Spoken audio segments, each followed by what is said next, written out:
বসিরহাটের সাংসদ মরহুম হাজী নুরুল ইসলামের নিজস্ব জন্মভূমিতে। তাঁর মৃত্যুতে গোটা বসিরহাট লোকসভা কেন্দ্রের জনগণ, সাধারণ মানুষ, হিন্দু মুসলিম জাতি ধর্ম বর্ণ নির্বিশেষে সকলেই শোকাহত। অলরেডি আমরা পেয়ে গেছি সন্দেশখালীর একজন প্রতিবাদী, তাঁর মুখ থেকে আমরা কিছু শুনে নেব। কী বলবেন আজকের আপনারই একজন সহযোদ্ধা কতটা শোকাহত, কী বলবেন এই বিষয়ে? খুব দুঃখের সঙ্গে বলতে হচ্ছে এটা যে আমরা একটা কাছের মানুষ, আমাদের খুব অন্তরঙ্গ মানুষ ছিল এবং আমাদের সঙ্গে যে সম্পর্ক ছিল মানে রক্তের সম্পর্ক, হাড় মেনে যাওয়ার মতো এরকম সম্পর্ক ছিল, সেই লোকটাকে আমরা হারিয়েছি। আমরা খুব অনুতপ্ত এবং তার পরিবারকে আমরা দোয়া এবং যাতে তারা সুষ্ঠুভাবে থাকে এবং তাদের পাশে আমরা আছি এই বার্তাটা দিতে চাইছি, এছাড়া আর কী বলবো।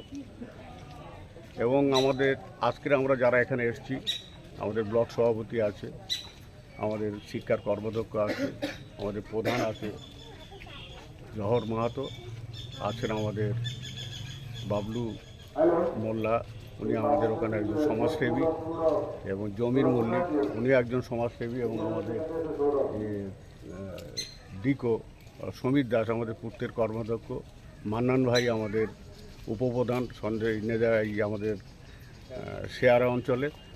তো আজকে আমরা এখানে এসেছি, আমাদের যে কাছের মানুষটাকে হারিয়েছি সেটা দেখতে আসলাম এবং তার প্রতি আমাদের অকুণ্ঠ মানে ভালোবাসা থাকলো এবং আমরা চাই আল্লাহ যেন তাকে বেহেশতে নসিব করুক।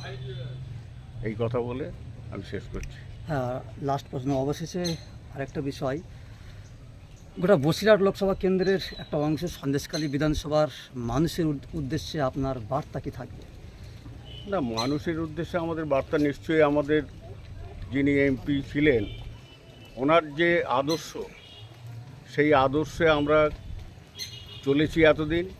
উনি 9 সালে এমপি ছিলেন, আবার ফের এই 24 সালে এসে এমপি হলেন এবং পারল না তার টাইমটা শেষ করতে। উপরওয়ালার ইচ্ছা, সে চলে গেছে। এবং আমি সন্দেশখালী মানে সরবেড়িয়া আগারাটি অঞ্চলের সদস্য এবং সন্দেশখালী পঞ্চায়েত সমিতির সহকারী সভাপতি হিসেবে আমি টোটাল এই বসিরহাট লোকসভার জনসাধারণকে আমি এই আশ্বস্ত করতে চাই, আমাদের দলনেত্রী বা আমাদের সর্বময় কর্ত্রী যিনি মাননীয় মুখ্যমন্ত্রী, খুব স্নেহধন্য মানুষ ছিল এই মানুষটি।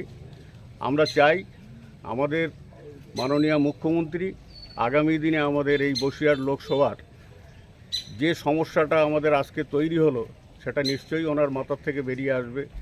আমরা আশা করি বসিরহাটের মানুষ আমরা সেইভাবে যাকেই আবার ফের এখানে হাজির করবে আমরা তাকে সমর্থন করব। এই বলে অভিনন্দন জানিয়ে, আপনাদের এই চ্যানেলকে অভিনন্দন জানিয়ে আমার সংক্ষিপ্ত বক্তব্য আমি এখানেই শেষ করছি।